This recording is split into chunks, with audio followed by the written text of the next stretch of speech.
The Library of Avalon. The Library of Avalon, when I became an abbot, I was taken to Glastonbury. I visited once before, just briefly, just for a day and a night, maybe another day.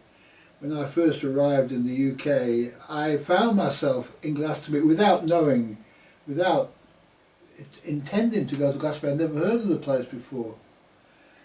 And I found myself sleeping, I found myself on the tour, sleeping in the tower over there in the night. And only finding out later that this Avalon place was what it was. And I had read a book about Glastonbury before I left the foreign country I was living in. And I only realised that this book was this place after some time. And anyway, I only spent a few days in Glastonbury and then carried on my journey. And some years later, after having gone through many steps on the great chain of being, I was put on a step which is the Abbot. The I and the Father are one, and you have to be baptized with your full name of Adam, and then you are ready for your position, and then God takes you on the great way, takes you to the place where you have to be the abbot of. And to become the abbot, and the abbot is in charge of the library. What an abbot is, an abbey is a library of books, and the buildings that are built around that library form the abbey, and the head librarian, if you like, the person who is in charge of the books of the library and of the teachings that are coming out of the library, of the wisdom for that area, the abbey, is the abbot. And so I was made abbot of Glastonbury. And this happened in the White Spring. The old abbot took off his, we met in the White Spring and talked to each other, exchanged some words on the way, and then he took off his old cloak, shirt or whatever it was. It was a shirt, it was more than a shirt though. Yeah, don't know what you call it. It's quite thick material, and I also had, it's not a woolen thing, but it was made out of, I think mine was a fleece, but his was more like a cloth. And I, like the cloth of the church or something. I took my fleece off and I gave it to him, and he took his cloth off and gave it to me. I put his on, he put mine on. And I became abbot of Glastonbury in this moment, I suppose, as the positions changed. And this is when I began to sleep on the Chalice Hill next to the Tor and spend my days in the library, studying at the library and helping all of the pilgrims that came to Glastonbury to meet them on the way. They didn't know who I was. I didn't say I'm the abbot of Glastonbury. You don't have to say these things here. You just are. You don't want to cause trouble. You know who you are. And you go about your business, helping the pilgrims, teaching them what they need to know from your own wisdom and from your knowledge of the sacred sites that you've slept on. You sleep on all the sacred sites. You get to know all of Glastonbury. The library is the place where you go when you want to quiet study, or a little seat in the courtyard of the Library of Avalon. If you go to the Library of Avalon today, you'll see the results of my work in the Summer of Love at Glastonbury in 2007, when I was in charge, the main spiritual head of the Sunrise Festival. Okay, I was the first man on site. I gathered together all the bits and pieces of the previous year's festival, made an altar, spent the time at the festival, and then towards the end of the festival I found myself just getting out and walking out of the festival, and I had to walk to Glastonbury, a long way. And I went, the first place I went was the Library of Avalon, and I went to the courtyard of the Library of Avalon. And in this moment they were installing this dragon sculpture in the courtyard. And if you go there, you'll see this bronze dragon, very expensive sculpture, installed there as a sign that the dragon had come, and this was a power that was being manifested in Glastonbury at this time of my work. And so that's my work. And I was there to inaugurate the statue into its place. And after they put it in, I went and I showed the people how to listen to the statue. I put my hand on the teeth of the statue, and some words came to me. Okay, because every object like this has the power to bring information from messages from the realms of the ancestors. Yeah. And so this dragon represented the great spiritual origin master of Glastonbury, probably Joseph of Arimathea, or even Jesus himself. I don't know what this symbolized.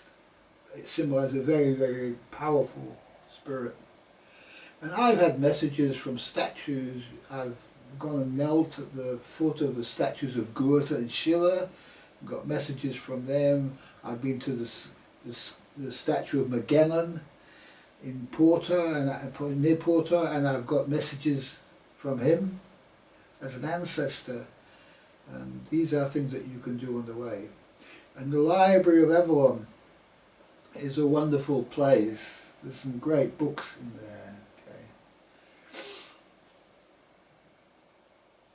I did have to take a couple of these books when I left Glastonbury, because these books were necessary for my further work.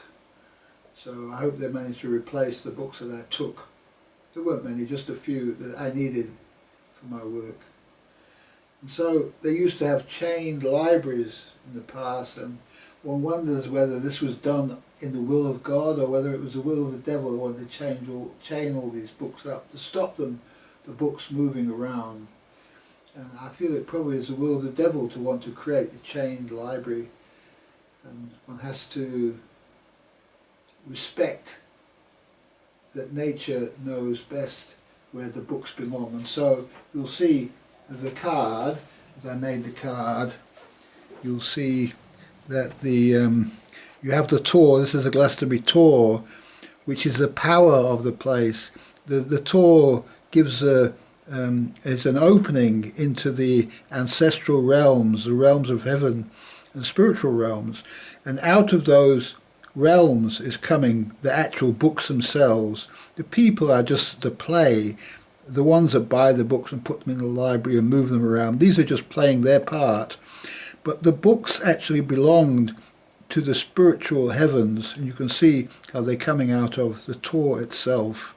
And the library is a pool of water that is there to learn from for the people. It's water to the people. Water symbolizes the spiritual wisdom, the pool that people can look into to learn from the past. And so it's important to maintain libraries, and anybody on the way will have a time when they looked after libraries. John McNett had a big library of spiritual books, which he was able to lend these out to people and they could read them. He never chained them up, he never come ask you for them, you just took the books back when you felt like it. And I also collected a great library of books, and all these books, when I left, I noticed that I was selling books on the internet. I noticed that my ex-wife, she continued to sell all these spiritual books too that I had accumulated. So they found good homes. She probably found out that those were the books that fetched quite a good money and were easy to sell. And so she sold all the books that I would have normally kept, but they were no use to her. They needed to find their way to their new home. And I was disappointed when John McDonnell gave his library to somebody else and didn't give it to me. But it was vanity really, because I didn't know that in just a few months later I was going to leave and go to a foreign country. And so if I'd done that, of course, the books would have just ended up, it was good that the books ended up where they did. So I was a bit disappointed at the time. So, you see, you can't always explain the events of your life. You have to give it sufficient time to see how things materialise. But the books know where they need to go, and they'll find their way there. And that's why it's so wonderful to have a place where you can put books in the street, that people can find the books. They're not just sitting in somebody's house. And I only keep the books that I'm guided to keep in here, and the rest of them I pass them on if I do. And if I pass them on, it must mean that I don't have a personal further use for those books. Okay, so that's the Library of Avalon. I'll take 5, I've got a little message to take 5, and I'll see if there's anything else. Okay, so just to make one small matter clear, because it's important, when I changed shirts with that guy who used to be the abbot of Glastonbury, he didn't know he was the abbot of Glastonbury, and I didn't know I was the abbot becoming the abbot of Glastonbury at that time. It's just something that happened, and with hindsight, some time later, when I realised what I was, I could see that that's what had happened. And when I finally left Glastonbury, I also had a similar exchange with the person coming to take my place. And I also explained to him how I had arrived. And I was able to give him more of an idea of who he was and what he was doing. But it just came from my intuition. I just knew I was going and this guy was here to take my place. Yeah. Because there's always an abbot of Glastonbury, but nobody knows who he is, except the abbot himself. He's the only one who knows. Yeah. And it's necessary to be like that, because it's all fake. All the organisation of the church, the fake church in the world, it's all fake, and the only real people holding positions in the church, the only real ones, are all appointed by God, and God has nothing to do with these people in the organisations, nothing to do with them at all. They're lawyers and they're people with money and power and influence and so on, and it's a way to the House of Lords in England, go through the church. I think even Tony Blair wanted to enter the church as his next step after his failed time in Parliament. So there you go, that tells you everything about the state of the church in the world. Yet God always appoints an abbot to a place like Glastonbury, because Glastonbury is the spiritual centre of this whole area, this part of the world, and so it's a very important place, and all of you should visit that place, make pilgrimage to Glastonbury. It's an important place, yeah. Do your time there, and eventually you may find yourself in charge of the Library of Avalon. Nobody will know. You'll just arrive there and they'll have no respect for you whatsoever, because you'll be sleeping in nature, and they'll have their little houses and their positions as librarian or whatever, but they'll all be working for you. They just don't know it. They just don't know it. And you don't need to tell them either, because you know what's going on. You know it's not going to help. There's no vanity involved. You're just doing your job. Yeah, somebody's got to do it. Somebody's got to hold that position, and that person needs to be living in poverty, chastity, obedience, and sleeping on the sacred sites. And who's going to do that? Except very few. But the surprising thing is if you go to Glastonbury, you'll find one or two people like that, or just one or two. You won't find them anywhere else because there's so few of them. But I hope that a great spiritual revolution will happen, and now that Trump has announced the golden age, perhaps the golden people are going to appear and start to walk the way and find themselves meeting at the Library of Avalon. And I hope we see that. I hope we see the prophetic vision of John McDonnell. A golden age is coming. I wonder if his prophecy comes true in the moment that of Trump's words, that a golden age is here, I think he said. So, there you go. Food for thought. It's been a long time. It's been 20 odd years since I first came across John McDonnell's prophecy, a golden age is coming. Maybe it's taken 25 years of training to bring it all about, but we'll see. We'll see what happens in the future. It's all in the hands of the Great Spirit. Okay. Let's pick the next card.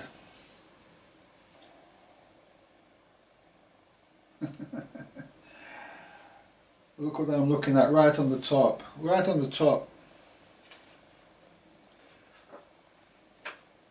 And I haven't put the other card away.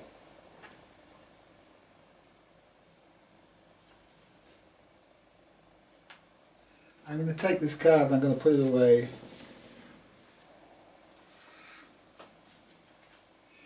I'm going to take this card and put this away because we've talked about this already, that you need to visit these sacred sites, and I've described what's involved in that. So that's also away. Okay, so now we're going to zoom in, I think.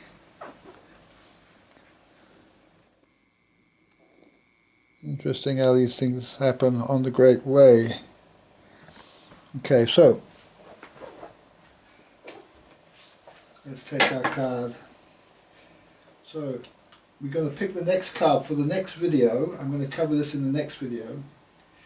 So if you want to get this card in your feed, in your YouTube feed, just subscribe to the channel.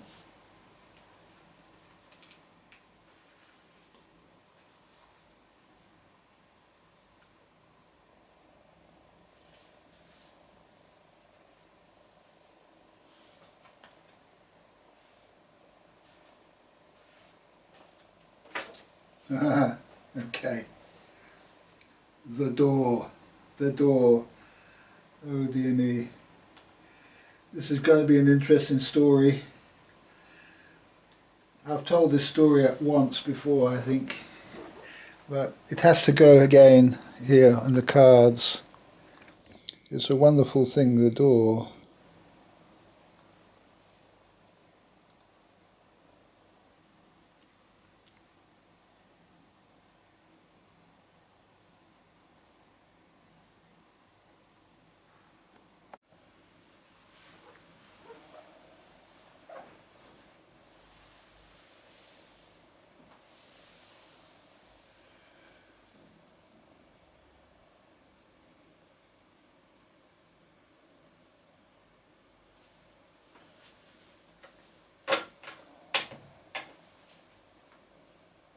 I don't know what's going on here.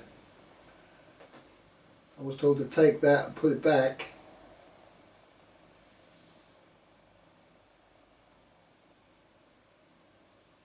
I was told it's important.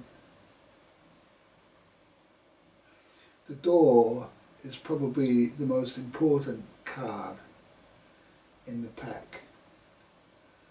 What I'm going to say in the door, I've said some of it before.